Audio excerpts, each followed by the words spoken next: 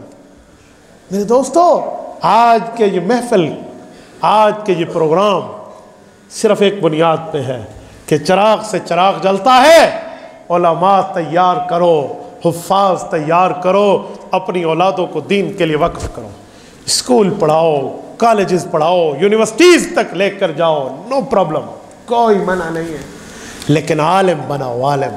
وہ ڈاکٹر بھی ہو تو عالم ہو، وہ انجینئر بھی ہو تو عالم ہو، وہ پروفیسر بھی ہو تو عالم ہو، وہ اوورسیئر بھی ہو تو عالم ہو، وہ آٹو کیٹ کا ماہر بھی ہو تو عالم ہو، وہ کسی معاملے میں سائنسدان بھی ہو تو نبی کی شریعت کو جاننے والا ہو، یہ بھی ساتھ لے کر چلے۔ میرے دوستو باقی تعلیم سے آپ کے بچوں کی دنیا بنے گی، اس تعلیم دین سے آپ کی اولاد اور آپ کی آخرت بنے گی، یاد رکھنا، ورنہ دین سے ناواقف ہوتے چلے جائیں گے اولادیں۔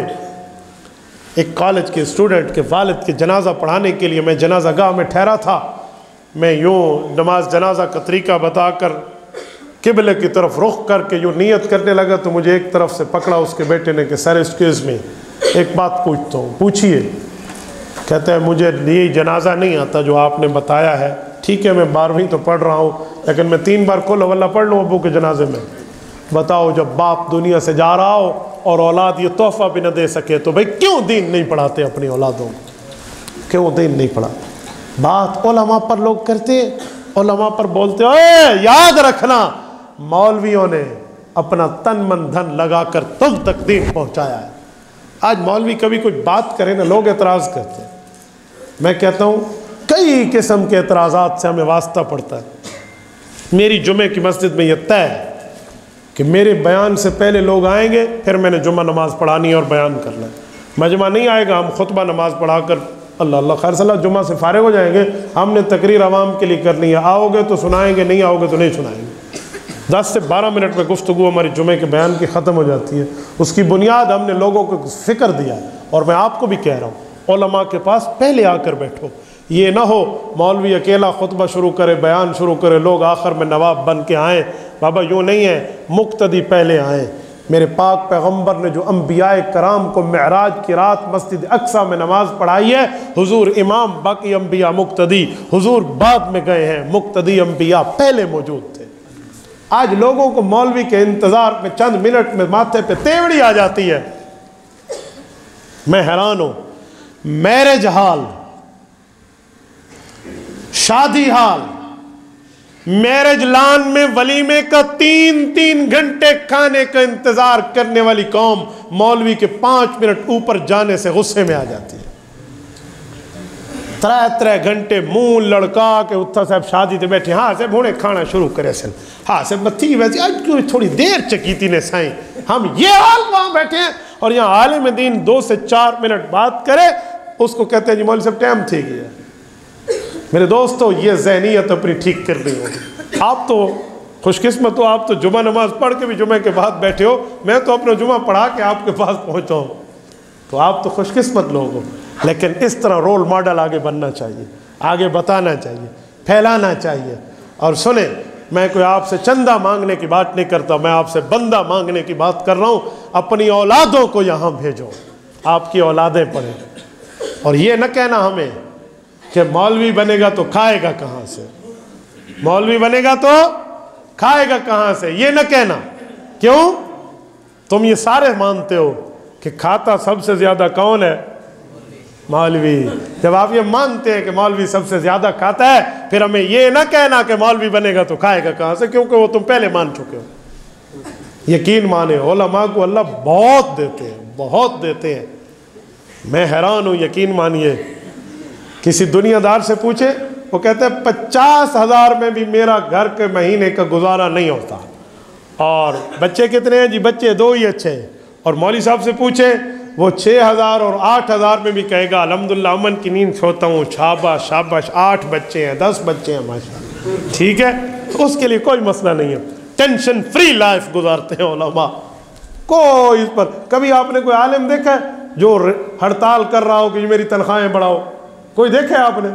تو پھر اور میں کتنے ڈاکٹرز اور پروفیسر اپنے دوست اپنے بھائی آپ کو دکھاؤں جو باقاعدہ روڈ بلاک کیے ہوئے اور زوم, وہ کون سا ایریا ہے اسے کیا کہتے ہیں, 0 پوائنٹ اسلام آباد پہ, اس پر احتجاج اور اسٹرائک شروع ہوتی ہے جی ہمارے ساتھ ہمارے حقوق کے غصب کی باتیں. بھائی یہ عالم دین ہے جس نے نہ سردی دیکھی نہ گرمی دیکھی, اور آپ کو آپ کی مسجد کی امامت اور خطابت کر کے آپ کے ایمان کے اوپر دستک دی ہے. بھائی یہی ہے. اور شروع درمیان اور آخر میں تم مولوی کے پیچھے ہو. بچہ پیدا ہوگا اذان مولوی دے گا, بچہ بڑا ہوگا تمہاری نسل حلال کرنے کے لیے مولوی نکاح پڑھائے گا تاکہ نسل حلال رہے, اولاد حلال رہے. اور جب بندہ فوت ہوگا تو جنازہ بھی مولوی نے پڑھنا ہے. میں اس دنیا داروں پہ حیران ہوں جو ماں باپ کو چمٹے ہوئے ہوتے ہیں دولت لینے کے لیے, اور ماں فوت ہو جائے تو قریب جاتے بھی نہیں ہیں, باپ فوت ہو جائے تو غسل دینے کے لیے بھی ان کو نوبت نہیں ہے جی مولوی صاحب نے بولا وہ آ کے غسل دے دے. تو بھائیو علم دین پڑھو, علم دین آگے سمجھو, اور علماء سے کبھی آگے نہ بڑھنا. آج کل لوگ گھروں میں ٹی ویاں رکھتے ہیں, فلمیں دیکھتے ہیں, کیبلز رکھتے ہیں. کسی سے پوچھو کیوں تو بہانہ کیا ہے, خبریں دیکھتے ہیں. خبریں دیکھتے, خبروں کے لیے اخبار رکھ لو نا گھر میں. نہیں حضرت گھر میں ٹی وی نہیں ہوگی, باہر کی دنیا کا پتہ نہیں ہوگا, ٹیکنالوجی کے بارے میں معلومات نہیں ہوں گی, ہم کیسے لوگوں سے اپنے نالج کو شیئر کر پائیں گے؟ میں نے کہا میرے گھر میں آج تک ٹی وی نہیں آئی, نہ میرے دادے کے وقت سے آئی, نہ میرے والد کے وقت میں تھی, نہ ہمارے وقت میں, نہ انشاءاللہ ہماری نسلوں میں ٹی وی رہے گی. لیکن آؤ ہم سے اپنی معلومات کو شیئر کرو. ہم مسجد کی چٹائی پہ بیٹھ کے پڑھنے والے, آؤ ہم سے دنیا میں بھی اور دین میں بھی اپنی معلومات کی کمپٹیشن کر لو. ہم دیکھتے ہیں دا گز دا میدان میں کیا ہے. علم دین میں علماء کو جو رب نے مقام دیا ہے, آپ ان کو یہ باتیں سمجھا رہے. میں نے ایک بندے کو کہا مولوی سے آگے نہ بڑھنا. کہتا ہے دلیل؟ میں نے کہا بہت بڑی دلیل ہے. کہتا ہے کیا؟ میں نے کہا جو مولوی کے پیچھے ٹھہرتا ہے وہ زندہ ہوتا ہے. نماز میں سارے مقتدی زندہ ہے نا, پیچھے ٹھہرے. اور جب مولوی کے آگے کوئی چارپائی پہ سویا ہوا ہو, 4 تکبیراں اللہ اکبر, وہ جو مولوی کے آگے نکل جاتا ہے وہ کون ہوتا ہے؟ مرا ہوتا ہے. تو زندگی بچانی ہے تو علماء کے پیچھے چلے. یہ میں کوئی آپ کو قتل کی دھمکی نہیں دے رہا. کل تو میں نے تو FIR کراؤ بے تھریڈ کر گیا ہے کسی کو مرڈر دی, نہ بابا نہ. میں آپ کو سمجھا رہا ہوں کہ علماء کے ماتحت رہ کر چلو. علماء ہوتے ہیں تو دینی معاملات میں اہل علم والے ادارے, علماء کے پاس چلنا. اور اس طرح باقی بچیوں کے مدرسے میں حضرت مفتی صاحب, باقی حضرات, مولانا عمران صاحب, جتنے ہمارے حضرات بیٹھے ہیں, میں ان سب کا, مولانا شاہ جان صاحب آپ کا بھی عورتوں کا مدرسہ ہے نا ماشاءاللہ. دیکھو کیسے دیہات کے علاقے میں بیٹھ کے اس شخص نے ایک خواتین میں ایک دینی بات کی ترویج کی ہے. وہاں اپنی بچیوں کو بھیجیں. مولانا کے پاس دونوں ترتیبیں ہیں, یہاں بچوں اور بچیوں کو بھیجیں. حضرت مفتی صاحب موجود ہیں, باقی جتنے ہمارے بزرگ, جتنے علماء قرا بیٹھے ہیں, میں فردن کیا سب کا نام لوں, یہ سارے ہماری آنکھ کے تارے ہیں. اور ان کا تعاون, ان کا ساتھ دینا, ان کی ضروریات میں چلنا آپ لوگوں کی اور ہماری ذمہ داری ہے. یہ ذمہ داری ادا کریں گے نہیں کریں گے؟ مجھے بتاؤ عالم کا وجود نعمت ہے یا نہیں ہے؟ مدرسے کون ہے, نعمت ہے یا نہیں ہے؟ اور آپ نے وہاں اس میں تعاون نہ کیا, اپنی اولادیں نہ بھیجی, ان کی ضروریات نہ دیکھی, تو قرآن کریم میں ہے ثم لتسألن یومئذ عن النعیم. ہر نعمت کے متعلق اللہ سوال فرمائے گا, تو اس نعمت کے بارے میں بھی پوچھا جائے گا. اس لیے اس کو اپنی ذمہ داری سمجھیے اور ذمہ داری ادا کیجیے. اللہ آپ کو اور میں خوش و خرم رکھے, صراط مستقیم پہ رکھے, دین اسلام پہ رکھے, دین اسلام کی تگ و دو پہ رکھے. رب کریم ہمیں دین کے ساتھ جڑنے کی توفیق عطا فرمائے. اقول قولی ھذا واستغفر اللہ وآخر دعوانا ان الحمد للہ رب العالمین.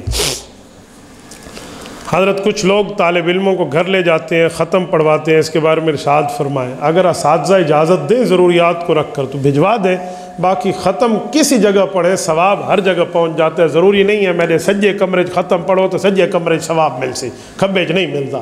دائیں میں پڑھیں تو بائیں کو ثواب نہیں ہے. بھائی آپ کہیں سے بھی بہتر ہے کہ طلباء کو گھر نہ لے جائیں، وہ اپنی کلاس میں بیٹھ کے قرآن کریم ختم کر کے آپ کو اصحال ثواب کر دیں، یہ بہتر کام ہے. حضور پاک صلی اللہ علیہ وسلم کی حیات کے منکر سے رشتہ داری کیسے ہے، اس کے بارے میں حکم فرمائیں. جو پہلے ہو گئے ہیں ان کے بارے میں میں مماتیت سے رشتہ داری کا قائل نہیں ہوں. اس کی بنیادی وجہ یہ ہے کہ جب رشتہ داری ہوتی ہے تو اولاد ہوتی ہے. رشتے ہو گئے، نکاح ہو گیا تو اولاد ہوئی، اور جب اولاد ہو گئی تو اولاد کے عقیدے مماتی برباد کرے، وہ اس کے عقیدے تباہ کرے. آپ کے نواسی اور نواسیاں یا آپ کے پوتے پوتیوں کے عقیدے غلط ہو گئے تو آپ کیا کریں گے؟ یا تو پہلے اس کو کہو کہ ہم تیرا رشتہ قبول کرنے پہ تیار ہیں، پہلے عقیدہ ٹھیک کر، پہلے عقیدے اسلام میں داخل ہو جا، پھر ہمارے گھر میں داخل ہو جا. کوئی نہیں مسئلہ، ہمارے تو کوئی پرابلم نہیں ہے. لیکن ایک بندے کا عقیدہ خراب ہو اور تو مولوی دے مونڈے تے بدوخ رکھ کے چلاؤ بے مولوی صاحبہ کے جائز ہے، بابا مولوی آپ کو اس بارے میں جائز نہیں کہتا. جزاکم اللہ تعالی.